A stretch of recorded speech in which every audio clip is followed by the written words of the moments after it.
David Bonelli. Thank you so much for being here. You're welcome. I'm glad to be here. Nice. David, I would like to get started by hearing your story. How did you first get into the technology world and then into AR? Well, when I first got into technology world, actually, I had just moved from Atlanta, came out to San Francisco looking for work. I figured there had to be some type of work out here that I could do and would appreciate, being a mechanical engineer, I have a lot of skill set that applies in a lot of different areas. So after I got here, I was driving Uber. We stayed Airbnb for a while, me and my wife, looking for work. And then I found a job on Craigslist. And that job was at a place called Osterhout Design Group, otherwise known as ODG. And I came on and started working in optics manufacturing for AR glasses. So I didn't really know what I was getting into. I had kind of heard of Google Glass, seen it, wasn't impressed. But starting there kind of gave me the understanding I needed to be able to help design AR glasses and come up with different optical schemes that were very embracive of coming in and learning, right? They're very much on the job training, we'll grow together kind of thing. And so that's how I got started in both technology and also augmented reality. It's a nice intersection because, like you said, there's a lot that you learn on the job, and it's kind of a craft and an art as well, would you say? Yes, very much so. There's a lot of nuance, a lot of trade-offs. It's very challenging because, of course, everybody wants to have everything, but there's so many constraints and so many levers. It's really becomes a craft at that point, like you said. Nice. For the audience listening to us, what is, in simple terms, AR? So AR is augmented reality. And what that is there is information that is overlaid on top of the real world visually. And so one way to show the way that AR has been used and something everybody's seen, and one of the first use cases broadly used is, say you're watching a sporting event, right? And let's just use hockey because that puck is so small and it moves so fast. And you see that little blue trail behind it? Yeah. Yeah, that was in 2000. And that was one of the first augmented realities. Granted, you're watching your TV. It's not like the augmented reality we're talking about today, where you're wearing glasses or something like that. But at the same time, it's a use case that everybody should be pretty familiar with. Nice. So in that history from the early 2000 and that blue line in the hockey games, where are we today? How much have things changed during the last 20 years? Well, a lot. So, it's as manufacturing processes and new technologies come about, we implement them in different ways. When I think most people hear augmented reality, they try to think like Pokemon on their phone, right? And that's a type of what we call an immersive or gamified type of augmented reality. The majority of augmented reality you're going to find in the world is informational, meaning it's not big characters of creatures and whatever in fantasy lands. It's more things like, pilots with HUDs and or eyepieces or head-mounted displays, like in helicopters, or even in airlines, they have personalized HUDs that sit in front of them, to show nav map and all that. So, sorry, I kind of lost the original question, but No, that's fine. Things have changed a lot, right? And then when we yeah, think about AR, what is it, and how it's more about information, and that it's a great segue for the next question. Where and how AR is being used today? You mentioned a few things. So for pilots, I'm just going to wander out loud and ask you questions, right? When I think about AR and the possibilities, I think about constructors looking at buildings and understanding what's behind the walls. I think about doctors looking at patients and kind of seeing information that can be overlaid on their patients. I think about pilots, like you said, so many things, right? It gets exciting very quickly. What things are So, being done today that are already a reality? so those things that you mentioned are we're on the cusp of, right? We're working in programs to bring that out, but there's not a solution that is off the shelf that you're just going to be able to go out and buy, right? Everybody's still Right. developing that kind of use case. I think some of the other ones that they're using now are warehouse workers, pickers, Okay. right? Where they go and pick the stock that they need. Um, yeah, I'm kind of drawing a blank at the moment as far as the other ones. But like you said, or like I said, it's a lot of it's in development, right? So as far Right. as out there in the world, oh, here's actually they should never mind. I just found that repository of those things. Um, so I do know that railway and bridge inspection and stuff like that. Got it. Um, they're not as much using it for the augmented reality experience as we might think of it, but they're using it for remote teleconferencing to show people in real time with a camera what's going on. And so they have an expert back at the base on a computer, and then they could push images to that person so that way they can give a side-by-side visual comparison, Wow. right? Or schematics, things like that, which is very helpful, saves a lot of time, money, risk, especially in things like bridges, trains, like, you know, you're 5 miles down the rail, like, what are you going to do? And then also for like big companies like Pepsi and things like that, where they have a machine go down and there's like 2 people in the world that know how to fix it. Right. Thing, you know, there's that use case. Obviously, you know, navigation is a big one. Things like that. Very good. What are the challenges AR is facing today? Is it more on the software side or on the hardware side or both? So I think largely what the biggest challenge is a misrepresentation of what augmented reality is in the media and like how far along it is. I think it's setting the expectation very high, Right. and that is always hard, especially if you're just an emerging market and everybody's expecting you to be somewhere it's not. That's a really big challenge to overcome, and so that's why a lot of it is, you know, there's not a lot of consumer application for it. The other one is people are still trying to figure out what the killer app is. Like, why would somebody wear this on their head? Right. It has to be compelling reason to, right? Kind of like with the smartphone, you know, it's nobody. If I told you to carry around something that didn't work, like a broken phone with you all day, why Yeah. would you ever do that? Right? There's a compelling reason why you don't. It's never more than 5 feet away from you. Right. Right. This is a tough question to answer. But what do you think, or what would you like the future of AR to be? Right? Is it that we now have found that compelling reason to wear it? Um, is it that the hardware gets better? Is it that we come up with innovative solutions like, I don't know, the hardware becomes contact lenses? Or is it much more reasonable and closer? When you think about the future of the AR, what do you think of? I think it's allowing us to do the things we currently do. It's not a big deviation, right? And it's not, I wouldn't like it to be as invasive as something like contact lenses. I would like it to be personalized. And, you know, just like every person who wears eyeglasses, their pair of glasses is very personal.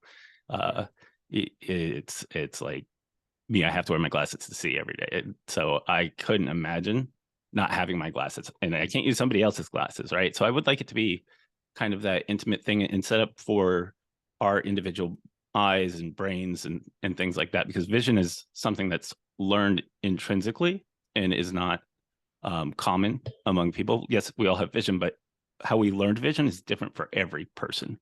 Okay. And so it is very personal. As far as content and things like that, like I was saying, I wouldn't want it to replace everything, right? That wouldn't make a lot of sense in my opinion. I think it would be more helping us do what we couldn't do before. So as you were saying, like seeing things through the wall, right? Knowing where things are, identifying those kinds of things, or planning, right? Maybe we could share our vision of what something may look like with somebody else through a visual reference instead of relying on their imagination to extrapolate something from like a picture or a 3D render and then place it in the real world. We could overlay it into the real world. So I guess communication tool would be a nice way to put it. Nice. I'm going to ask kind of a dumb and nerdy question, but do you think, is there a danger of, so sometimes, right? And that goes back to what you were saying, that one of the challenges is the expectation of what AR is, or what it is, or where it can go, that is created by the media, right? So I'm prone to that, right? And I don't know, I like science fiction. And so I think I remember Minority Report, or another one, Altered Carbon, and people are wearing contact lenses, right? And so in Minority Report, we have a situation where publicity is aimed at each person because they have their own contact lenses. And so, it's not far from what I imagine, companies will do if that were possible, right? And then on Altered Carbon, there are no phones anymore, right? We live in a very dystopian future, and people have like an omni communication thing, and it's wearable, right, or even implanted, and so they can be looking at you, but they are actually looking at a screen and having a conversation with someone else. So they are there, but they are not there. Again, not that far from where we are today with our cell phones and what we do to people with our cell phones, right? Yep. Is that too crazy, or do you think there is a little risk in the future, even maybe 20 years from now, of that happening? So one thing that I like to drive everything back to in a question like this is human interaction, right? So when we talk to people, if you're talking to somebody and have sunglasses on, hopefully, if they're well-mannered, they take them off, right? Because we like to see each other's eyes. It's a form of communication and all these types of things. So with the context, you kind of get around it. However, it's very obvious to people if you were looking at something different than they were, even if they can't see something in your face, right? And so I find it hard to believe that we would ever progress to that point, but maybe. I mean, probably not within the next quarter decade or quarter century, right? But it's knowing where we are now and where we've come from. I don't think anybody could ever say something is impossible, right, without reasonable, things like anti-gravity. Not possible. You can go out there on that one. But as far as contact lens that you could wear that has a screen in it, maybe, but not anywhere anytime soon. Got it. Thank you so much for indulging me in that weird question. Oh no, I love it. What do so you were referencing that a little bit, but what do you think is the intersection between AR and VR? So there's a couple ways you could look at it.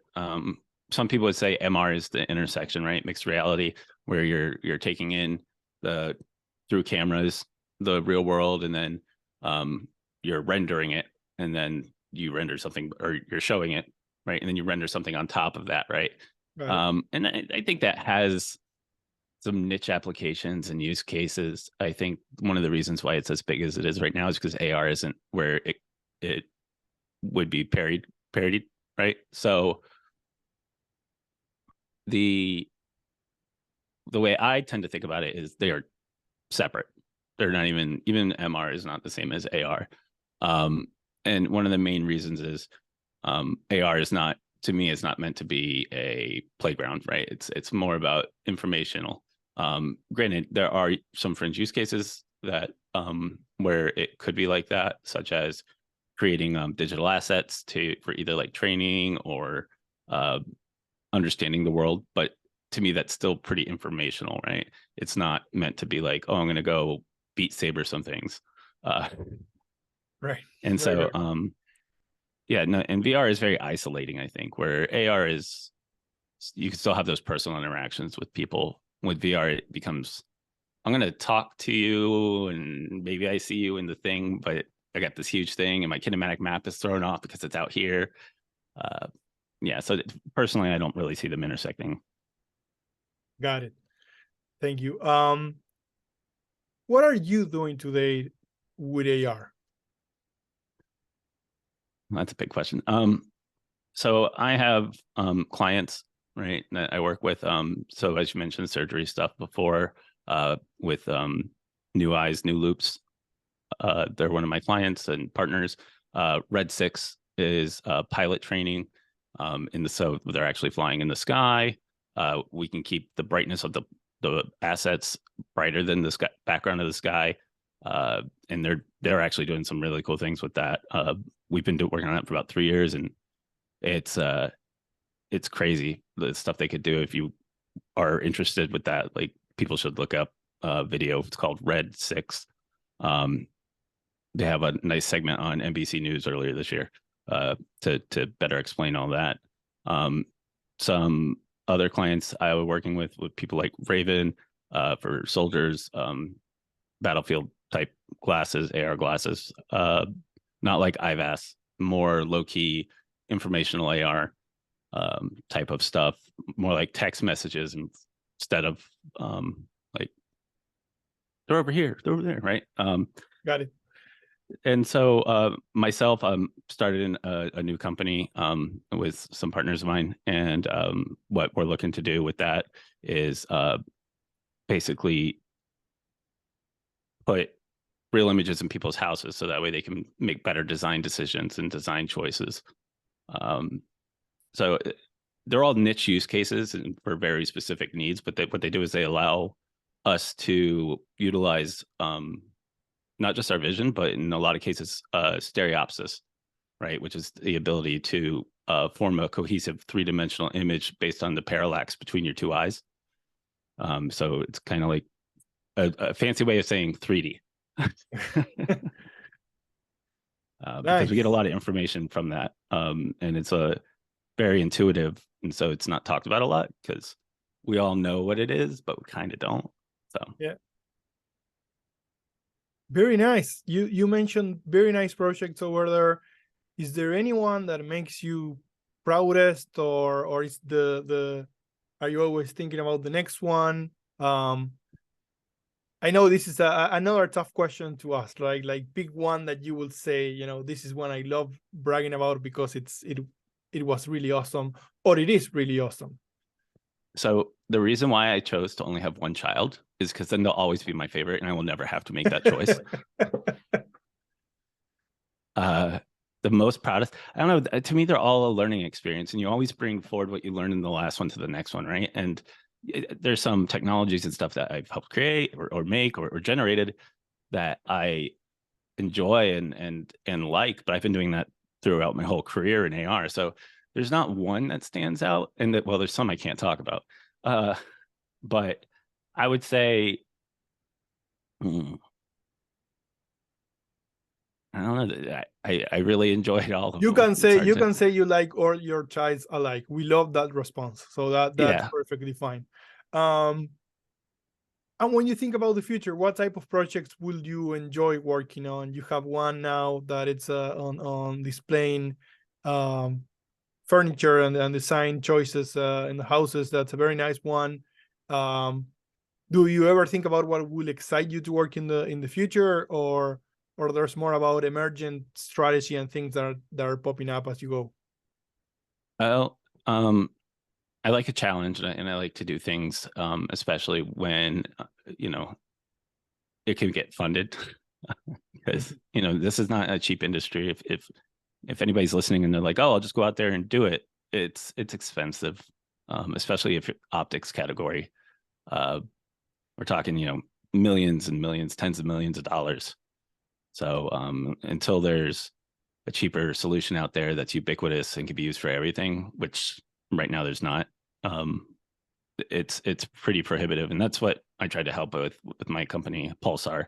Is that's why I'm out there, is trying to help companies save money with this. And even then they are like, oh shit, that's expensive, but it's not as expensive as if you were to do it yourself, right? Right. But as far as the things I would like to work on, I don't know.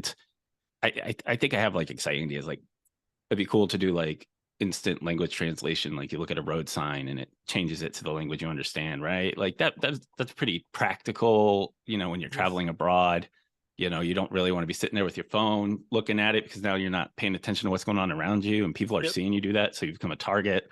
Yes. Uh, Things like that. I would like to do some kind of AI assisted search and rescue, like in earthquakes and things like that, like what happened in I think it was Turkey, right?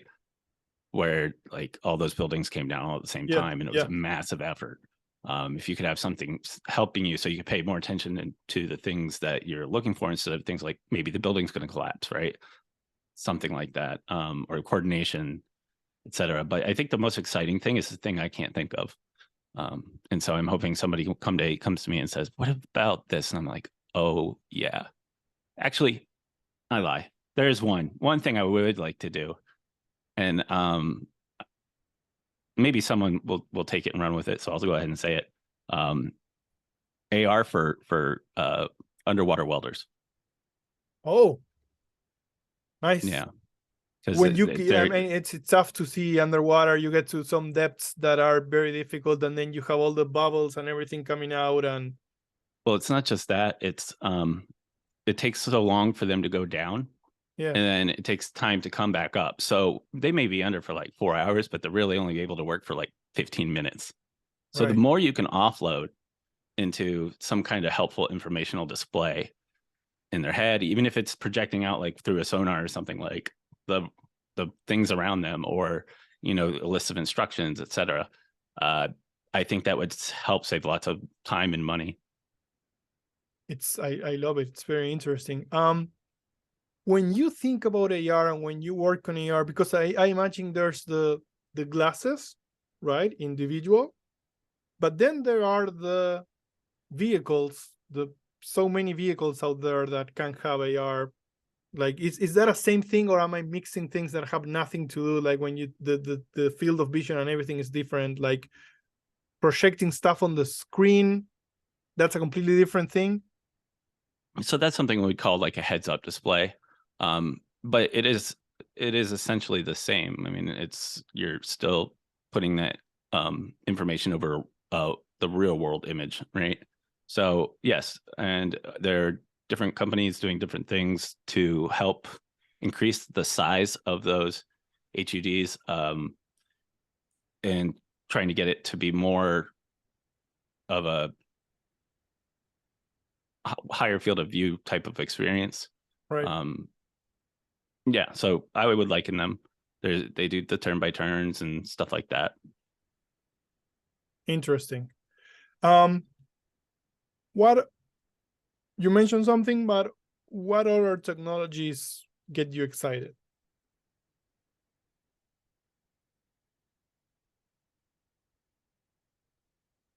Mm. To be honest, I guess this is the one. There isn't too many other things that I get too excited about. I kind of nerd out on this and consumes a lot of my thoughts. Um, I do like, well, let me take a step back. So right now we involve in an average AR headset. Not only are we involving like light, optics, illumination things, displays, we also have microphones, speakers, cameras, computing, wireless technologies, modems. And so when I think of AR, I deal with all of those things. I don't just do optics. Right. So I do architecture, I do everything except laying out and traces and that kind of stuff. So it's also in thermal management too, and material properties. So if we look at it from a more holistic stance, there isn't really any sector of technology that I could think of that I'm not touching every day. So I guess I like all technology. I don't know. It's kind of a non-answer, I guess. No, it is an answer. Basically, what you said is, look, the scope of AR is so broad that most stuff that I get excited about, it's already within scope, right? Yes. And Yes.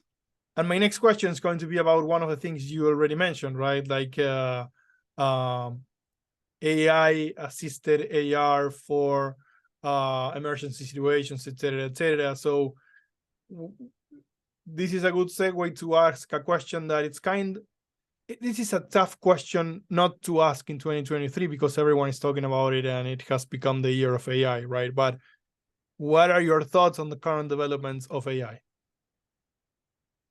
So,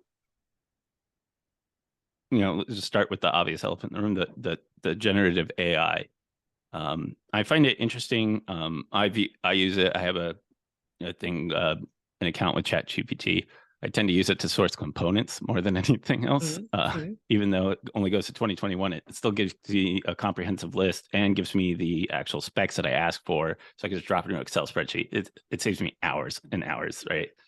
And that's how I found my use for it. And I find it interesting that it's, I wouldn't call it actually like AI in the purest sense of the form of the word, right? However, it is a nice tool. I would say it's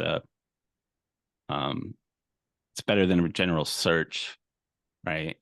However, I am concerned about the computational needs for these things. Granted, that'll come down over time as ASICs are made and things like that. But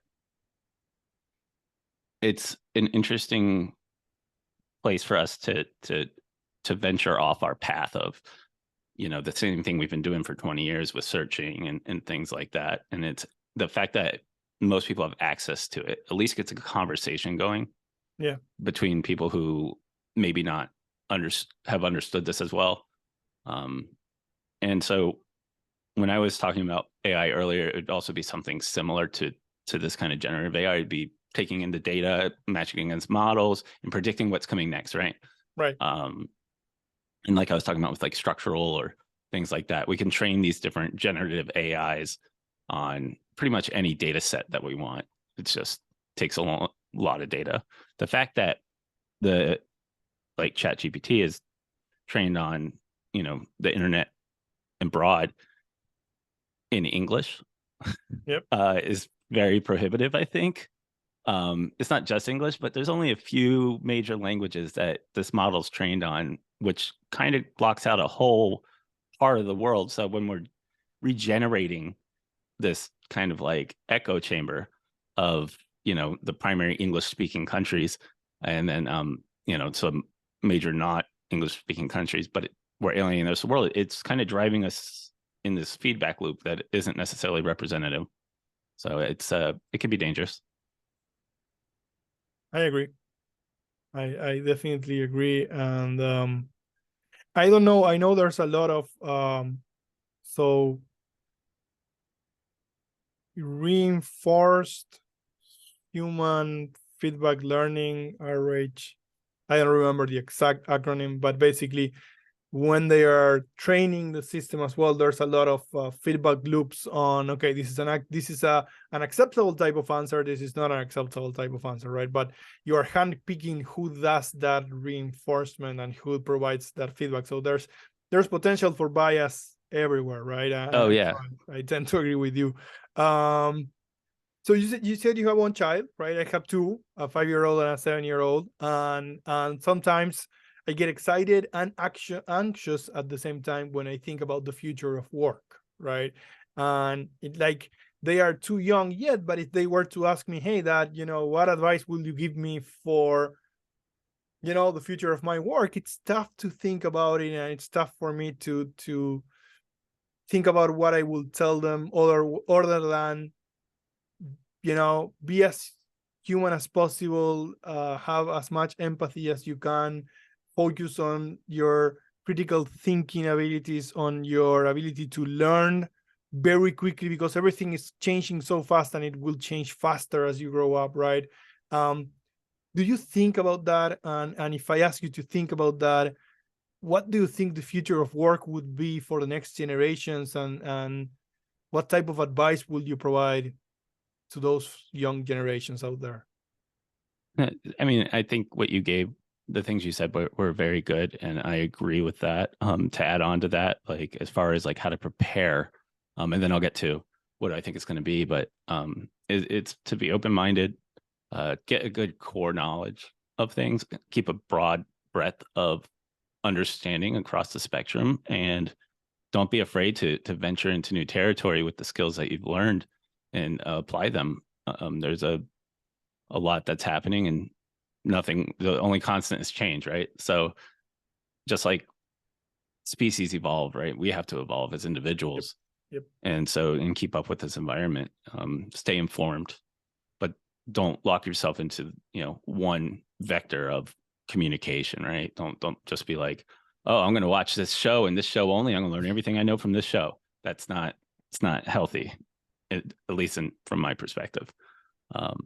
Where I see the future of work going, it's, different sectors are worried about different things, about, automation, and programmers are like, oh, my job's going to be obsoleted by this generative AI stuff.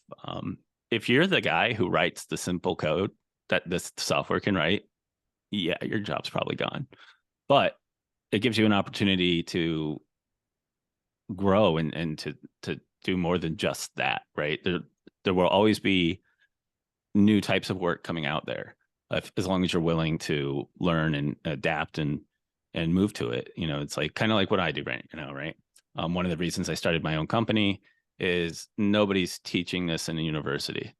They'll teach optics, but they won't teach other things that go with it, or the fact that, a lot of the projectors and stuff that I make is inefficient on purpose, because that was a trade-off we made to get a compact form factor, because that's also important, right? And so this sector is what I think we're talking about is, I didn't expect to be doing this.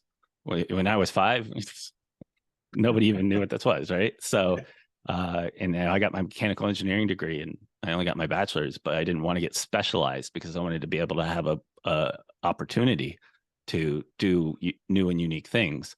And so I guess that's the course I charted, and that's why I'm kind of saying the same thing about just keep your mind open and do what makes you happy as well, right? I left a job after a year and a half just because I got bored, and it wasn't anything wrong with it. It was just I didn't want to keep doing it. I was bored, and that's how I ended up getting here. That was the job I had before this one, and I left it without a job because I was like, well, I can't just keep doing this hoping something falls in my lap. I have to be proactive in my career, my experience to be happy. Very nice. That was a very nice response. I appreciate it. What would be your advice for anyone listening out there that wants to get into AR? I would say if you want to get into AR, and it's kind of, so there's the hardware side and then there's the software side. Software I think is easier to get into because it's pretty low risk for employers and things like that. Internships are good. Just reach out and start talking to people. Try some stuff at home, mess around with your phone, right? Go get a Google Dream Glass and, put your phone in it and just start coding, right? Just to get going.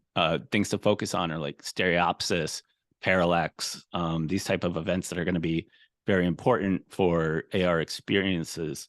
And then start familiarizing yourself with cameras and setups and things like interpupillary distances, and shaders. One of the things that people don't realize is AR has no black. Oh. You cannot make black in augmented reality.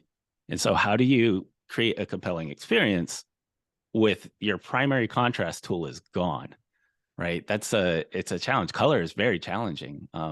Research on those kinds of things, very important. And I would say if you're interested in optics or the hardware side, you got to study vision, got to study how we perceive things, colors, contrasts, different kinds of contrast. If you don't know what a spatial frequency resolution is, it's a good thing to look up, good place to start. We don't see things like displays. People will be like, oh, it's 1080. Well, that doesn't mean anything without a field of view, right? So we don't, right. It's not a TV. But also then on the hardware side, like I was saying, it'd be harder because it's expensive. And it's easy to hurt people with these things. People don't think about the vision aspect. Your brain thinks that your eyes are always wrong. Let's just summarize it like that. And so what it does is it makes your eyes try to do things they don't want to do and probably shouldn't be doing, but then they get trained to do that. And so when you stop with that bad optical experience, you keep trying to see things that same way for a period of time, and it causes things like headache, fatigue, nausea, and it hurt a lot. So that's something I always have to watch out for. And just to give that general knowledge out there. Also, so like if you do go, my point was if you do go and try to hack things together, be careful. Right. It can hurt you more than you think. You're like, they're just sized, but it's your brain. And then if to get started in the hardware, like I said, reach out to people, talk to people. I would say your startups are probably the easiest way to get into it, even while they're looking for more experienced people. There's not a whole lot out there. So just getting in at the ground floor there. Larger companies be a little bit harder because these people are highly specialized. They don't get a holistic view. And then there's shows like Augmented World Expo, which is coming up next week, and SPIE, which has conferences all over the West Coast and other places throughout the year. Going there and just talking to the people at the booths. Some of these don't cost anything, others do. So, yeah. So much to unpack in that answer. I love it. Sorry. No. It's beautiful. It's beautiful. I mean, my advice, people, you're listening, you want to get into AR, replay those last minutes over and over and over again. There's lots to unpack there, and it will benefit you. David, one last question to you. What do you do when you are not working? Well, I have a 5-year-old. As you know. End of answer. No, and in my leisure time, I tend to play. I used to play pool a lot more, but I'll play pool, play some video games, just try to relax. Unfortunately, I'm one of those people who can't shut their brain off. And so I'm constantly churning ideas and things. And even when I'm playing like Halo or something, it's, I'm shooting people, but in the back of my brain, I'm still crunching on some project or something I'm having a hard time with. Yeah. And, just trying to, basically when I'm not working, I'm trying to just relax. Nice. David, this has been an amazing conversation. I appreciate it. I'm sure everyone that is listening is really enjoying this. So thank you, and I hope that we can get to do this again sometime. Thank you. Thank you for having me. I really enjoyed it.